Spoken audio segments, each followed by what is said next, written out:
Okay, welcome. So we are discussing about the classical problems of synchronization.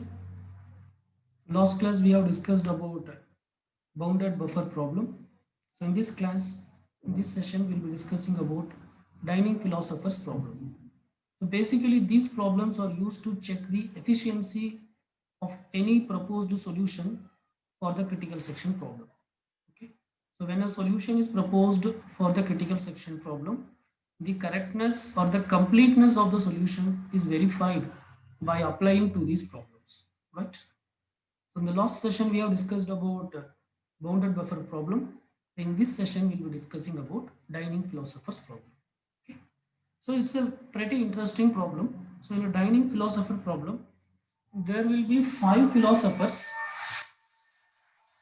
There will be five philosophers, and they will be sitting in a rounded dining table. Okay.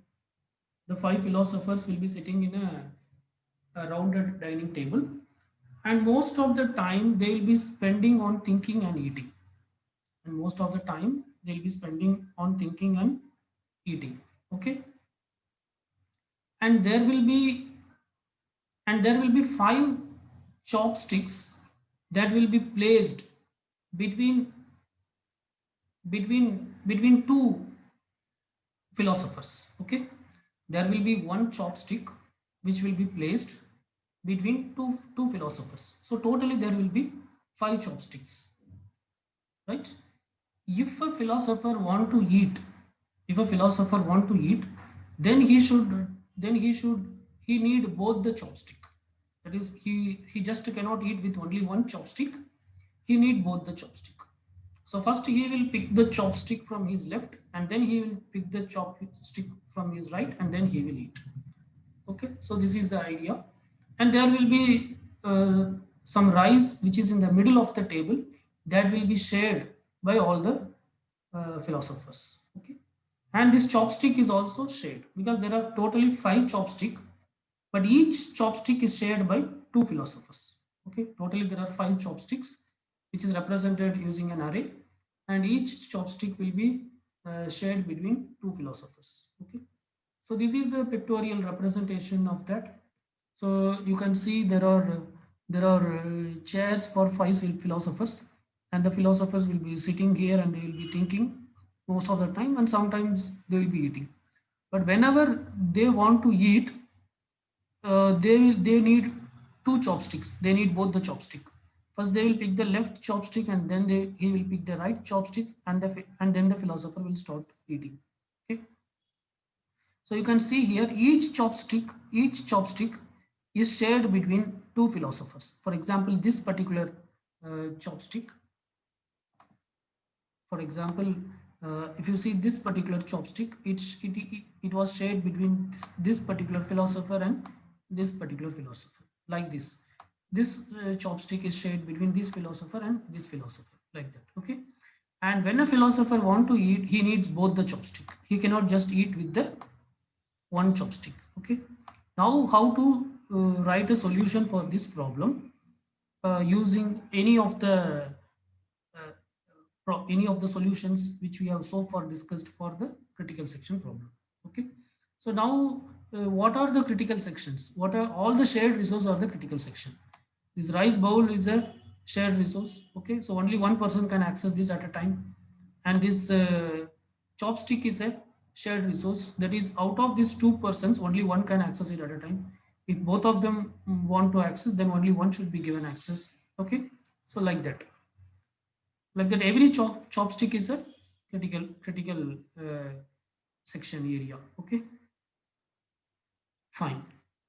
Okay, so this is how the solution is given for the dining philosopher problem.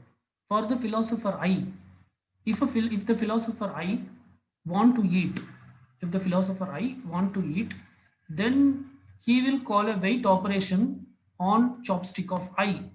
Okay, on chopstick of ith chopstick he will call a wait operation. Okay, so basically this chopstick of I is a semaphore. If somebody is already using this, then it will be 1, or you can call it as a lock. If somebody is using this, it will be 1. Okay, if nobody is using this, then it will be 0. If it is 1, then this philosopher will be keep on waiting until that person releases that. Then this philosopher will be keep on waiting until that person releases that. That is, the other philosopher should release. If the other philosopher released, then this will become 0. Okay. So now this philosopher I has got the ith chopstick, but he need one more chopstick because he cannot eat with just one chopstick. So then he performs a wait on chopstick of I plus 1 modulo 5. Okay. Why this modulo 5? I think you understand, because if the philosopher is using one of the philosopher is using fifth chopstick as his left side, then the next chopstick which he should pick is the first chopstick. Okay. So 5 plus 1 is what? 6. And 6 modulo 5 is 1. Okay. So if you see this is the fifth philosopher, then his left side he picks the fifth chopstick, and in the right side he should pick the first chopstick. Okay. If some numbering was given to the chopsticks. Okay. So this modulo we are using, right? So so then then the philosopher performs a weight on chopstick of I plus 1 modulo 5. If chopstick of I plus 1 modulo 5 is being used by someone, then this will be 1. Then the philosopher will be keep on waiting until he releases this, but he is holding this, but the philosopher I is still holding the ith chopstick. Ith chopstick is now with philosopher I. Okay. So currently the chopstick of I will be 1. Nobody else can take it because it is in the it is with ith philosopher. Now somebody other philosopher cannot take, but holding the ith chopstick in his hand, this philosopher is waiting for the I plus 1 chopstick. Okay. So if it is in somebody else's hand, then it will be 1 and he will be waiting. If that other person releases that, then it will become 0. Okay. Now the philosopher got both the chopstick, that is he got ith chopstick and also I plus 1 chopstick. Now he enters the critical section. Critical section is what? Eating. He takes rice from the bowl and he starts eating. Okay. That's it. Now he finishes eating. After that, he should release both the chopstick. So he signals chopstick of I, which means, so as long as he is eating, chopstick of I also will be 1 and chopstick of I plus 1 also will be 1. So when he says signal of chopstick of I will become 0. When he says signal of chopstick of, when he calls signal on chopstick of I plus 1 modulo 5, then chopstick of I plus 1 also, the next chopstick also will become 0. Okay, then he comes out of the critical section and he starts thinking. Okay? Because these are the two tasks he does. Either he thinks or he eats. Okay. So this is how the solution to the critical section problem is given. But this solution can actually it can create a problem. There is some problem with this solution. The problem with the solution is, say for example, consider this situation. Consider this situation. Say all the five philosophers, they wanted to eat at the same time. Say this is philosopher 1, this is philosopher 2. Okay. Say all the five philosophers, this is philosopher 3, all of them they want to eat at the same time. Okay. So and they picked up their left chopstick. This is a sometimes this situation may arise. Okay, the solution, even though it gives a solution, but still this particular problem exists. Okay, say all the five philosophers they want to eat at the same time, and they picked the chopstick which is at the left.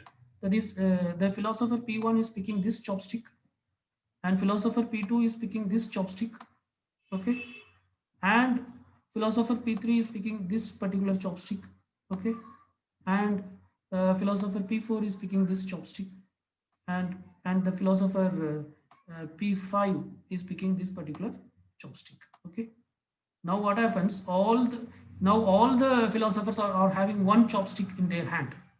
Okay, now philosopher 1 is waiting for this particular chopstick, but which is already taken by philosopher 5, and philosopher 2 is waiting for this particular chopstick which is already taken by philosopher 1, and philosopher 3 is waiting for this chopstick which is already taken by philosopher 2, and philosopher 4 is waiting for this particular chopstick which is already taken by philosopher 3, and philosopher 5 is waiting for this particular chopstick which is already taken by philosopher 4. and none of them is going to release their left chopstick until they get their right chopstick.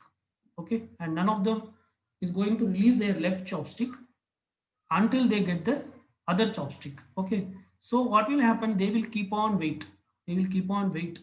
So this problem is called as deadlock. So they will keep on wait, and the system will come to a what do you call, lock state. So this particular problem is called as a deadlock, and there is no way to come out of this deadlock, and there is no way to come out of this deadlock, because it becomes a bounded wait. Each one is waiting for the other person to release a resource. Okay, and holding one particular resource. Each of the person is holding one resource, and they are waiting for the other person to release some other resource. Okay, and they will not hold the release this resource until they get the other resource. Okay, so this is a problem with this particular solution. Okay, but there is no, what do you call, there is no algorithm to solve this problem, but there are some tips given to solve this problem. So this deadlock can be solved by following certain tips. The deadlock can be avoided by following certain tips. So instead of allowing 5 philosophers, you allow only 4 philosophers to eat at a time. Okay, so then the problem can be solved, because one philosopher, at least one philosopher will get two chopstick. Okay, if you allow only 4 philosophers to be sitting, the table is 5, the plates are 5, and the chopsticks are 5, everything is 5. But if you allow only 4 philosophers to sit, then what will happen, in the sense, at least one philosopher will get two chopsticks and he will eat. Once he finishes eating, he will release, so the other philosophers can also eat, and the deadlock will not arise. That is one solution. Okay, the other solution is uh, yeah, you allow a philosopher to pick up the chopstick or fork only if both are available. Okay, that is, the problem is created because all the philosopher is first picking the left chopstick, and then they are waiting for the right chopstick. Okay, so the philosopher should pick a particular chopstick. Before picking up any chopstick, he should check whether both the chopsticks are available or not. Only if both the chopsticks are available, they should be allowed to pick. Otherwise, they should not pick. Okay, that is the second solution. And the third solution is the philosophers using an asymmetric solution, which means that the philosophers who are placed at even locations, the philosophers who are placed at even locations should take their left chopstick first and then the right chopstick. Okay, and the philosophers who are placed at odd locations should take the right chopstick first, and then they should take the left chopstick. Okay, so if that is done, also this deadlock can be avoided. Okay, so these are the three solutions to avoid the deadlock for the dining philosophers problem. So that's it about the classical problems of synchronization, and also that's it about this particular topic, process synchronization. Okay, so basically in this topic under process synchronization, first we have discussed about race condition. What is a race condition? Because of race condition, what happens, data inconsistency happens with respect to shared data. And then we discussed several solutions for race conditions, like we discussed Peterson solutions, we discussed hardware based synchronization, we discussed mutex locks, we discussed semaphores, we discussed monitors, and then we discussed the classical problems of synchronization.